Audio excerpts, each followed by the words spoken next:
Vocês, professores, que já trabalham, já atuam em contato com surdos, eu acredito, não sei se vocês acreditam, não acreditam, são outra temática. Os surdos, eles têm a identidade, são várias. Essa identidade, ela varia. O surdo, quando ele acessa a universidade, ele encontra vários níveis de saberes, por conta da vivência, onde ele estudou, ou se ele estudou uma escola inclusiva, ou se ele estudou uma escola bilíngue no INES, ou se ele estudou um colégio em Caxias. Enfim, existem vários níveis. Também de identidade, de influência, de conhecimento, de leitura e escrita, de sinalização também. E, ao ingressar no DESU, na sala de aula do DESU, ou na UFRJ, ou na UF, ou na UFO, ele sempre vai encontrar alguém que sabe mais, que sabe menos. Essas nuances, essas variações. Eu vou por essa área, por esse caminho, ou vou por esse.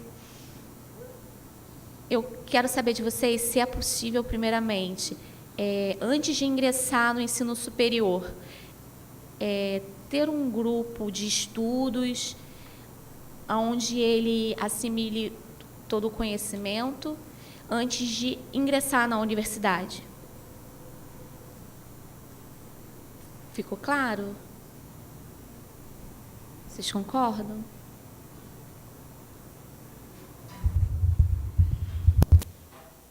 O conhecimento uns 6 meses antes, 1 ano antes, e antes de ingressar na universidade, por exemplo, um pré-vestibular. Não é um pré-vestibular, é um pré-ENEM. Não é um pré-ENEM. É só um grupo de estudo para que ele adquira um conhecimento do que ele vai aprender na universidade. Ou, me parece que nós podemos criar mais um sistema de excludente ou de incentivo para que ele permaneça no ensino superior, nas universidades.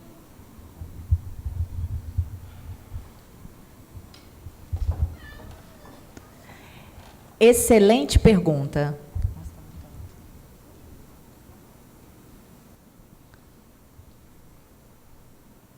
Bom, a experiência que eu passei no vestibular para ingresso na universidade, no caso de Letras Libras, a maioria dos surdos também viram no edital o conteúdo para o qual eles precisavam estudar. Na hora da prova, tinha a sinalização, então teve acessibilidade. Mas você acha que isso resolveu? Não resolveu, porque tínhamos a questão do conteúdo, e os surdos não conseguiam responder, não conseguiam compreender determinados conteúdos. Eu e uma outra pessoa também surda, nós fizemos um pré-vestibular. Então, naquele grupo, havia uma variação enorme. Haviam níveis diferentes. Haviam pessoas que não tinham conhecimento nenhum do que ia ser feito ali, outros que tinham um pouco de noção, outras pessoas que estudaram mais um pouco. Então, havia uma variação muito grande. E aí, nós tínhamos disciplinas que trabalhavam a língua portuguesa. E o professor era surdo, também formado em letras, e sabia ensinar para alunos surdos.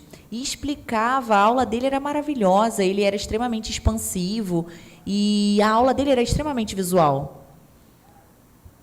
Ele não passava o tempo inteiro explicando o seu conteúdo através de slides. Não, ele apresentava os slides, dava expansão, explicava o conteúdo, e ele ia relacionando as disciplinas. Por exemplo, matemática, História, geografia, eram disciplinas do qual eu não tinha muito conhecimento. Mas pulando essa parte, bom, na hora da prova, alguns conseguiram passar. No acesso à universidade, na hora do ingresso, desse grupo de alunos, alguns, né, conversando e tal, aquele momento de curiosidade.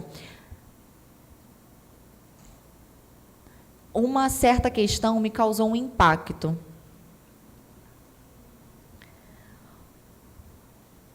Porque me pareceu que a universidade nos jogou naquele espaço. Eu me senti jogada ali. Eu me sentia perdida.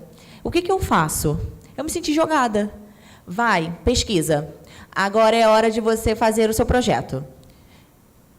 Busque, procure, se vire. Comandos de ordem, e eu não fui preparada para aquilo. Mas ninguém me falou a respeito, ninguém me ensinou. E o professor chegava lá, falava, e tinham milhões de estruturas, mas não explicava nenhuma delas, e aquelas coisas me deixaram perdida naquele espaço. A variação era absurda e o conhecimento, esse também é o sinal usado aqui de conhecimento? Ah, desculpa, é assim, então, faltava o conhecimento. Era algo que eu não tinha previamente. E aquilo tudo foi jogado em mim, assim como eu estava jogada na universidade, entrei num espaço que eu não conhecia, e aquilo tudo estava na grade curricular, mas eu não fui preparada para aquilo previamente. Por isso, eu volto a dizer, é imprescindível que o professor tenha estratégias para trabalhar com os níveis diferentes de alunos que vão se apresentar a ele. Tem alunos que vão preferir escrever, outros vão preferir usar a língua de sinais. E aí nós temos situações diversas. Bom, o que eu sinto até hoje, de fato, é que português e a língua de sinais vive em guerra. Essa é a realidade do que eu sinto na vida acadêmica. A universidade, ela não oferece conforto linguístico ao surdo. Essa é a minha experiência. Parece que é uma guerra constante. Porque é isso, os surdos são feitos de variações. Responder à sua indagação é difícil, mas qual é a resolução que nós podemos entregar à variação de surdos que existem? Surdos que são extremamente fluentes na língua portuguesa, outros nem tanto. Fica a reflexão para como solucionar. Qual dos dois? Bem, Clarissa. Primeiramente, no Letras Libras, antes de ingressar a uma seleção, onde alguns surdos, algumas pessoas são aprovadas. Ano passado foi um choque enorme, porque no grupo que organizou a prova, o vestibular, não tinha essa interação entre professores surdos e ouvinte, e a prova era em português, e nós não sabíamos, não tínhamos o conteúdo prévio, e essa prova de português era para avaliar o nível de português escrito do surdo. E eu estava torcendo para que eu passasse, quando chegou o dia, só tinham 4 surdos inscritos. Mas por que apenas aprovados? Por que apenas 4 surdos? E eu fui procurar saber qual foi o motivo disso. E o motivo foi que o departamento que organizou a prova de português, geografia, matemática e de Libras,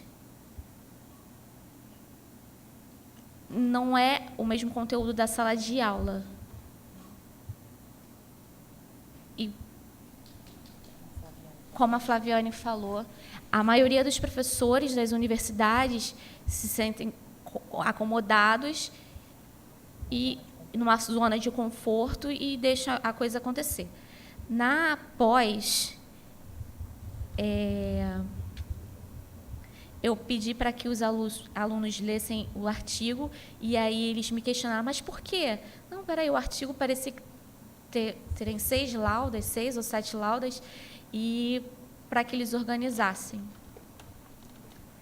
Alguns alunos fizeram, mas com uma variação muito grande. Alguns tiveram muitas dificuldades, e aí eu fiquei pensando, mas como é que esse aluno conseguiu passar, mesmo tendo essa dificuldade, vários níveis de dificuldade, e também na língua de sinais?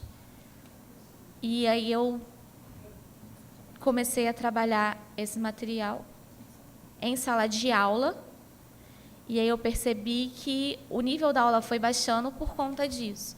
E aí eu pensei melhores estratégias para trabalhar. Não é fácil, porque ingressar no ensino superior não é fácil. Imagine no mestrado e no doutorado.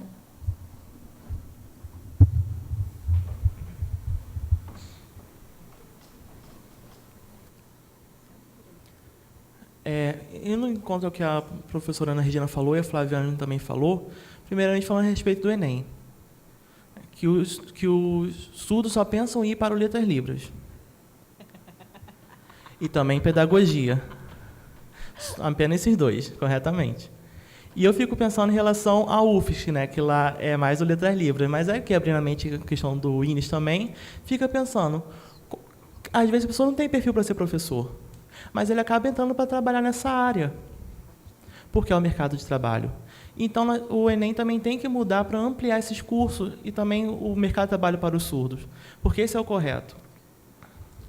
Porque, às vezes, o surdo só vai para a educação, mas a área da educação não aceita ele para colocar no mercado de trabalho, ele não é aceito no mercado de trabalho. O outro problema é o surdo, que ele está dentro de um sistema educacional muito falho. Então, quando ele chega no sistema acadêmico, ele não sabe o que fazer, porque ele não aprendeu, não teve esses conteúdos em sala de aula. E muitas vezes o professor também não sabe como incentivar o surdo, não sabe como tratar o surdo, não sabe como tratar nenhum aluno. É como a Flaviane falou, ele só manda, você vai fazer isso, vai fazer aquilo, mas o professor ele não foi também orientado em como fazer. E também o surdo nunca teve orientação de como fazer, ele foi criado na inclusão, ele cresceu na inclusão. Então, o sistema acadêmico, a academia, tenta dar autonomia para os alunos, que normalmente aconteceria no ensino médio. Né? Então, às vezes, lá no Letras Libras, existem mini-cursos para que eles vão aprender, o mini-curso Aprendendo a Aprender, que é como o aluno vai estudar. Aí tem outro grupo também, psicologia, que vai fazendo outros estudos, porque tem matérias acadêmicas que são muito pesadas, onde os alunos vão ter muitas dificuldades. Então, como os alunos como vão se preparar a atividade?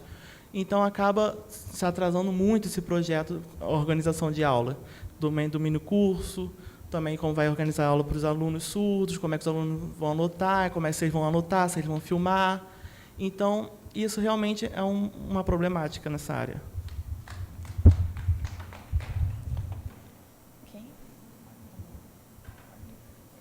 Aline.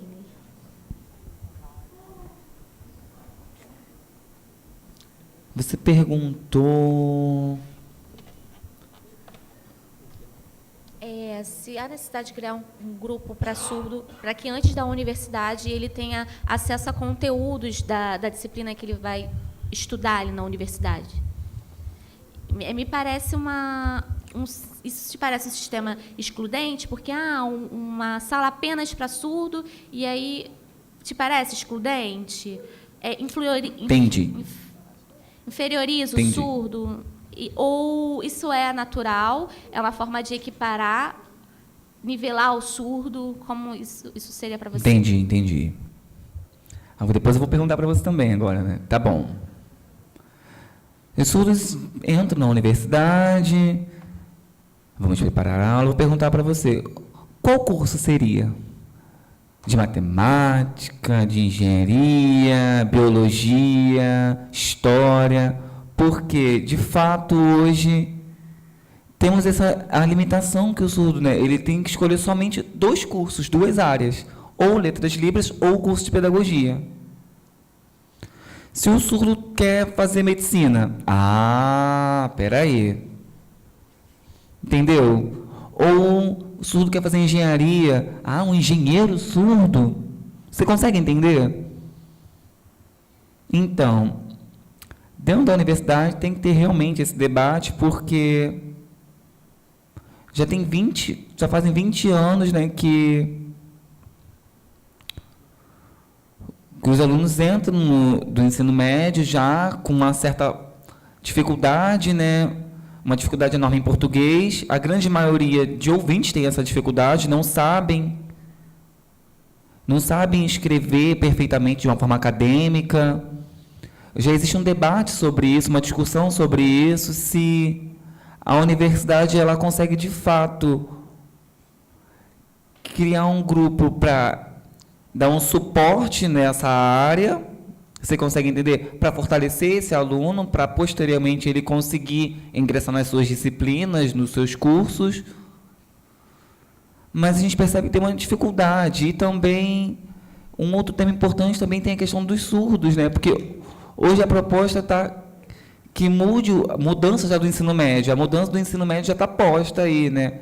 Você vai escolher, né? Tem o Enem também, né? Não é o Enem, não. O EAD, né? O ensino médio em EAD. Então, a gente tem um curso de pedagogia, a gente sabe, já foi debatido, o governo, ele aceitou, ele quer, porque é questão das empresas, né? Querem que as pessoas tenham ensino médio, eles precisam estar formados no ensino médio. Os professores da UFRJ, não, um professor da UFRJ,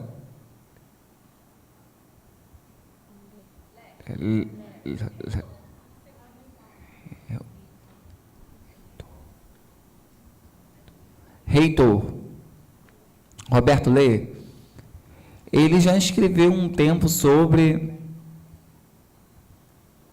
para divulgar uma verba específica, repassar uma verba específica para o ensino, para aumentar o ensino. Mas se não tiver uma pesquisa, se a verba para um campo específico de pesquisa não for repassada para as universidades públicas ou para as universidades particulares, a verba é repassada minimamente para as universidades públicas e uma grande quantia é para o ensino privado. E as pessoas também não conseguindo concluir o ensino acadêmico na universidade pública, só na universidade privada. A gente podia aproveitar esse momento do ensino médio também. Você conseguiu entender? É a questão de verba que o governo está repassando, porque as empresas querem que eles sejam formados no ensino médio. E os surdos também continuam perdendo com isso. Porque eles têm um ensino médio que não é de qualidade. A gente precisa criar uma estratégia para apoiar esse surdo nas universidades.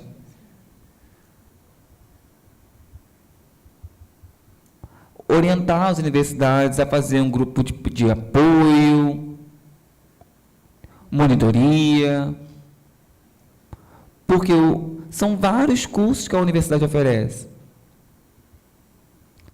Se o aluno ele consegue ter um bom apoio no ensino médio, ele vai escolher pedagogia, vai escolher um curso de história, medicina, engenharia. Ele vai conseguir ter um suporte maior e um entendimento melhor para o surdo, para o aluno surdo. A gente tem que aproveitar isso. Os professores têm que aproveitar isso. A professora Janete, por exemplo,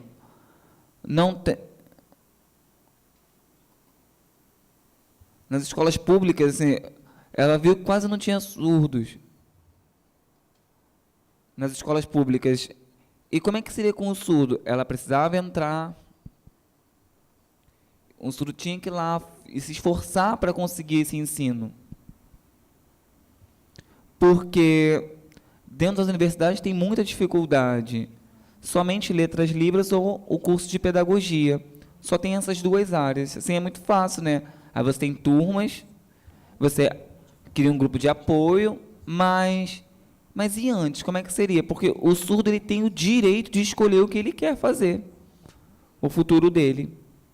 Ah, eu quero fazer um curso de teatro, ele é livre para fazer também. É bom o surdo continuar junto com a FENESE, com outras associações, lutando e continuar falando e reclamando por isso, pela a qualidade da educação. da formação. E também criar algumas estratégias de apoio para os surdos no ensino médio também, que eles possam entrar na universidade que eles querem, no curso, mas cada curso vai ter uma dificuldade nas universidades.